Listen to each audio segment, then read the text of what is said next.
हुकूमत ने अपनी तैयारियां की हैं कल के लिए और वुकला ने अपना ऐलान कर दिया है।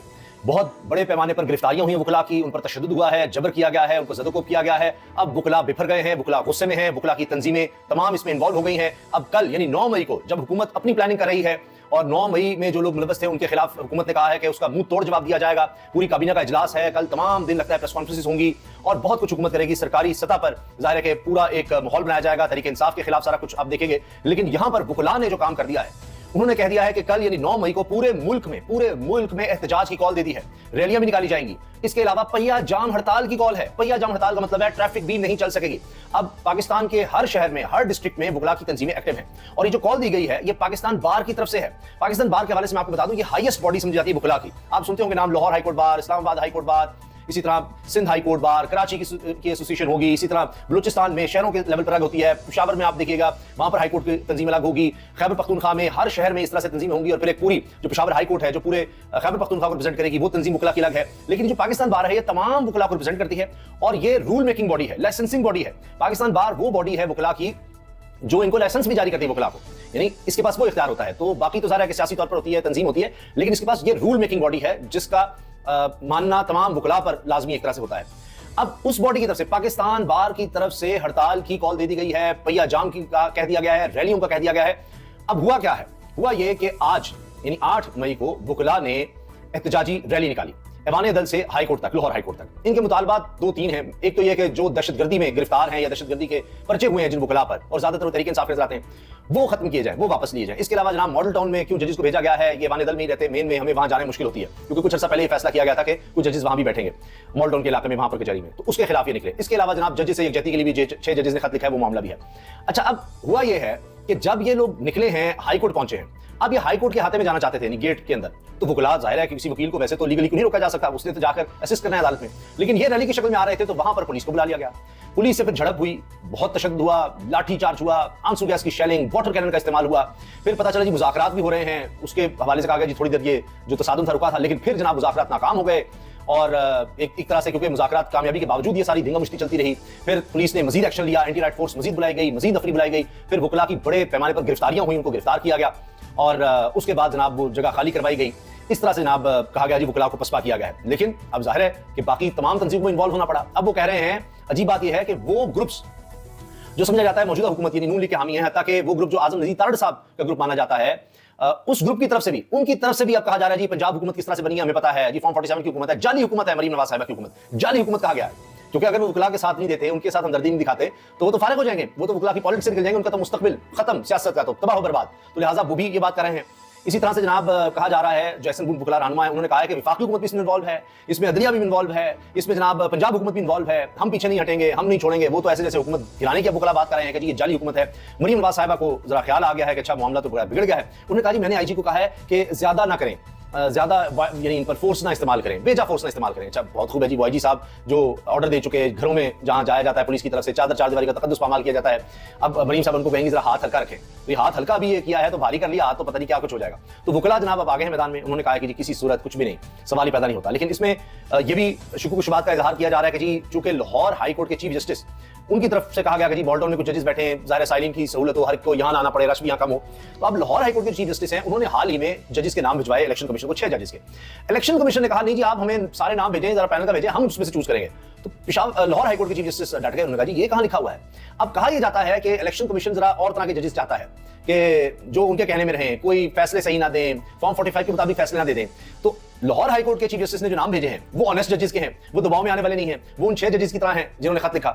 ये मसला है कि वो तो जनाब सारा दूध का दूध पानी का पानी कर देंगे, वो तो इन्फ्लुएंस में नहीं आएंगे, वो इंसाफ कर देंगे तो बर्बादी हो जाएगी। इंसाफ तो होने नहीं देना। बिल्कुल उस तरह जितना भी देखिएगा कि इलेक्शन कमीशन की तरफ से कहा गया है, जो कमिश्नर रावलपिंडी ने जो कुछ इंकशाफात किए थे उसमें इंक्वायरी करवाई गई जी। अब वो इंक्वायरी रिपोर्ट पब्लिक की जाएगी कि वो कमिश्नर रावलपिंडी ने कहा था कि जी धांधली करवाई गई है, मैं खुद उसमें इन्वॉल्व हूं, मैंने सोचा कि आज अपनी जान ले लूं, लेकिन मैं सच बता कर जाऊं, तो इसलिए वो सारे कुछ उन्होंने कह दिया। उन्होंने कहा जिसमें चीफ इलेक्शन कमिश्नर भी इन्वॉल्व है, चीफ जस्टिस भी इन्वॉल्व है, उसमें काजी फैसल साहब आए दिन पेशियों पर या केसेस में कहते हैं कि देखिए उसने ऐसे इल्जाम लगा दिए और चला दिए गए बगैर तहकीक के और ये सब कुछ किया गया।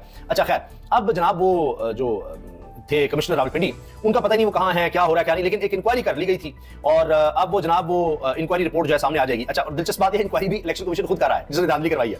तो अब देखे ना, लियाकत रावलपिंडी के कमिश्नर थे लियाकत चट्टा साहब, तो वो कह रहे हैं उनका बयान आ गया, फलां आ गया, वो किसी के सामने नहीं आ रहे। खैर, तो इस तरह से जनाब इलेक्शन कमीशन तो मामला को आगे बढ़ाना चाहता है, बल्कि कहना चाहिए मिट्टी के नीचे दबाना चाहता है। तो यहां पर लाहौर हाईकोर्ट के चीफ जस्टिस का भी कहा जा रहा है कि किरदार ये नजर आ रहा था कि वो तो ऑनेस्ट जजेस को नाम भेज रहे थे। तो इसलिए वो वकला धड़ा जो कहा जाता है नून लीग के करीब है, नून लीग का धड़ा है या उनके लोग हैं, वो भी इसमें आगे इन्वॉल्व हो गए हैं ताकि जनाब लाहौर हाईकोर्ट के चीफ जस्टिस पर प्रेशर डाला जा सके। ये भी एक इसका एस्पेक्ट बताया जा रहा है। बहरहाल मैंने कहा मैं आपके सामने तमाम जो इसके पहलू हैं वो ले आऊं। अच्छा, इसके साथ साथ जनाब एक तरफ ये मामला चल रहा है, वकला पूरी तरह से मैदान में आ गए हैं, ऊपर से इमरान खान साहब ने भी DGISPR की जो प्रेस कॉन्फ्रेंस थी उसका जवाब दिया है और वो कह रहे हैं जी मैं तो हर तरह से तैयार हूं। जो कहा जा रहा है कि जी 2014 के धरने के पीछे क्या था, किस तरह से हुआ, इसको भी देखना चाहिए। तो इस पर इमरान खान साहब ने कहा जी 2014 के धरने की इंक्वायरी के लिए तैयार हूं।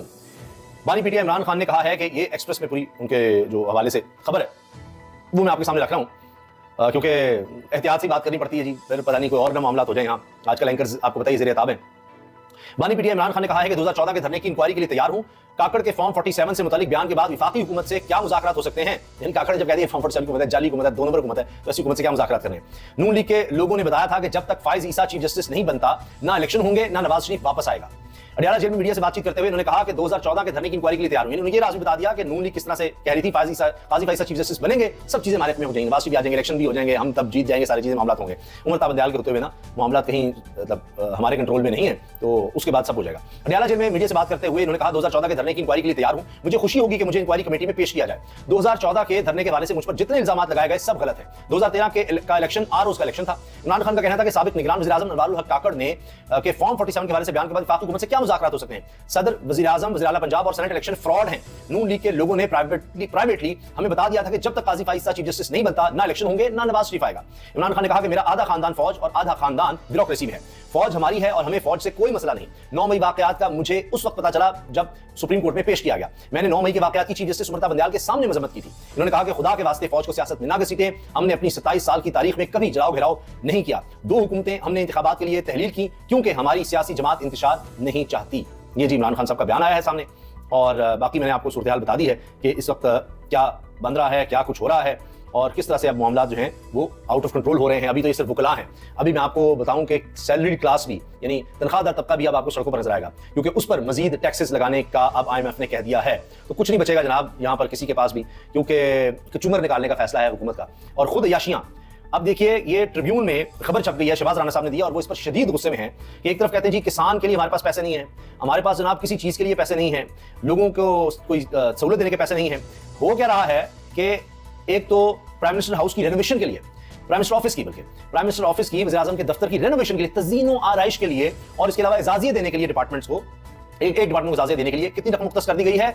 36 करोड़ 30 लाख 36 करोड़ 30 लाख रकम अप्रूव कर दी गई है। 36 करोड़ 30 लाख में प्राइम मिनिस्टर ऑफिस, शहबाज शरीफ का दफ्तर सजाया जाएगा, उसकी तज़ीन आराइश की जाएगी, पता नहीं इसमें फर्नीचर है, पेंट है, क्या है, लेकिन 36 करोड़ 30 लाख, 36 करोड़ में तो प्लाजे खड़े हो जाते हैं, बिल्डिंग बन जाती है, नया दफ्तर बन जाता है।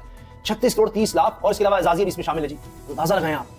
तो ये हाल है। और दूसरी तरफ क्या जी, IMF aims to milk more taxes from salaried individuals, और टैक्स लगा रहे हैं जी तनख्वाहदार तबके पर। मर गया तनख्वाहदार तबका पहले ही माशी तौर पर, आप देखिए उसका कत्ल हो चुका और उसके बेचारे के पास कुछ बचा नहीं है, वो क्या करे, हर चीज पे पहले टैक्स दे रहा है। सबसे ज्यादा टैक्स सैलरीड क्लास देती है, उसी पर और टैक्स, और बिजनेस क्लास पे भी, ताकि मुल्क में कोई कारोबार बचे ही ना, अगर कोई कसर रह गई है तो वो भी उन्होंने खत्म करने का कह दिया है। अच्छा, अब आप आखिर में सुनिए जनाब कि अब सऊदी अरब का भी मामला कहा जा रहा है जी, वो भी आ गया है बीच में, और अमेरिका का मामला भी आ गया इमरान खान के हवाले से। एक तो जनाब सेनेटर मुशाहिद हुसैन सैयद, साबिक सेनेटर हैं, नून लीग के रहनुमा हैं, अभी तक नून लीग की शायद निकाला नहीं, और इंटरनेशनल थिंक टैंक्स का हिस्सा है, चाइनीज थिंक टैंक्स का हिस्सा है, पाकिस्तान में जो थिंक टैंक्स हैं चाइना पाकिस्तान के, उनका हिस्सा है। इन्होंने कहा है कि अमेरिका की कॉल आने से पहले कैदी नंबर 804 को रिहा कर दें, क्योंकि नवंबर में इलेक्शन हो रहे हैं, ट्रंप आ रहा है, तो इससे पहले ही बेहतर है कि वहां से कॉल आए, फिर आप सबकी दौड़े लगेगी। तो कैदी नंबर 804 इमरान खान को रिहा कर दें, मामला आपसे नहीं समझेंगे, हालात बड़े खराब हैं, ये मुशाहिद हुसैन सैयद साहब ने कहा है। और भी इसमें डिटेल है, कोशिश करेंगे वीडियो में अगर हम शामिल कर सकें। दूसरी तरफ जनाब जो सऊदी अरब का मामला बताया आपको, उसमें हुआ यह है कि इस वक्त शेर अफजल मरवत बहुत ज्यादा गुस्से में है कि इमरान खान से मेरी मुलाकात क्यों नहीं हो रही, अब जब इमरान खान बुलाएंगे तभी आऊंगा, और पहले भाई को निकाल दिया काबीना से और अब जनाब मुझे भी नहीं मिलने दे रहे। कहते हैं शिबली फराज और उमर अयूब ने आज भी मेरी मुलाकात नहीं होने दी इमरान खान से। शिबली फराज ने इमरान खान को कहा है कि सऊदी सफीर ने कहा है अगर Marwat PAC public accounts committee का चेयरमैन बन गया तो हमारे ताल्लुकात अच्छे नहीं रहेंगे। अब शेख वकास अकरम साहब का नाम वैसे दिया गया, तो कह रहे हैं जी सऊदी अरब के सफीर ने कहा है, बकौल शिबली फराज के, यानी शिबली फराज ने इमरान खान को कहा है कि सऊदी सफीर ने कहा है कि मरवत PAC का चेयरमैन बन गया तो हमारे ताल्लुकात अच्छे नहीं रहेंगे, क्योंकि मरवत साहब ने एक बयान दे दिया था कि जी रजीम चेंज में सऊदी भी इन्वॉल्व था। तो इस पर खुद उन्होंने कहा जी इमरान खान ने मेरी सरजनिश की है कि ऐसा कुछ नहीं था। तरीके इंसाफ को उस वक्त मैंने उठाया जब ये पार्टी मुर्दा घोड़ा बनी हुई थी। ये जो अब बाहर निकलकर बोल रहे हैं, ये सब छुपे हुए थे। बतौर एहतजाज मैं आज से उमर यूब और शबीर फराज के साथ काम करने से इनकार कर रहा हूं। मैं आज जेल से जा रहा हूं और अब तब आऊंगा जब खान मुझे बुलाएगा। एहतजाज की जिम्मेदारी भी अब इसी क़यादत की है। मैं अब सिर्फ देखूंगा कि ये कैसे करते हैं। अब खान भी मुझे एहतजाज की जिम्मेदारी देगा तो मैं एहतजाज करूंगा। यानी अब जब खान मुझे इमरान खान कहेंगे तब मैं एहतजाज की जिम्मेदारी लूंगा और ऐसा करूंगा कि दुनिया देखेगी, पूरा पाकिस्तान बाहर निकलेगा। ये सब पार्टी में मेरी बेतुकरी के लिए किया गया, मैं ये बर्दाश्त नहीं करूंगा। अब ये क़यादत जुलूस निकालेगी तो मैं सिर्फ पीछे निकलूंगा, मैं जुलूस निकालूंगा नहीं। ये लोग एहतजाज करें, मैं इनकी पैरवी करूंगा। जेल में हर मामले पर खान को मिसगाइड किया गया है। पंजोता और शुएब शाहीन भी इसी सियासी क़यादत के मुश्तंडे हैं। ये जनाब अब शेरज़ुल मरवत जो हैं, वो चूंकि कोई लिबर्टी नहीं रखते, उन्होंने अपना महाज संभाल लिया है। और इससे पहले भी एक बयान बड़ा वायरल हुआ कि इमरान खान साहब की बहन अलीमा साहब ने कहा है कि जी ये जिस तरह से अगर किसी के साथ ज्यादती हुई, जुल्म हुआ, तो अब हमें एहसास हो रहा है, उनसे भी माफी मांगते हैं कि अगर तरीके इंसाफ के तौर पर कुछ ऐसा हुआ, उनका ही कहने का मतलब था, तो भी बड़ा हाईलाइट हुआ कि जी वो माफी मांग ली है अलीमा साहिबा ने, तो उसको बड़ा हाईलाइट किया जा रहा था। बाहर ये अंदरूनी मामला जो है वो भी नजर आ रहे हैं कि जी तरीके इंसाफ में वो इतने अच्छे नहीं चल रहे, आपस की लड़ाई की भी इस तरह की खबरें आ रही हैं। कमेंट्स में अपनी राय का इज़हार भी करें, वीडियो शेयर भी करें, लाइक भी कीजिएगा और बेल आइकन पर क्लिक भी करें ताकि हर वीडियो के बारे में आपको पता चल सके। और चैनल को सब्सक्राइब करना मत भूलिएगा क्योंकि चैनल आपके ताबन से चलता है। अल्लाह हाफिज़।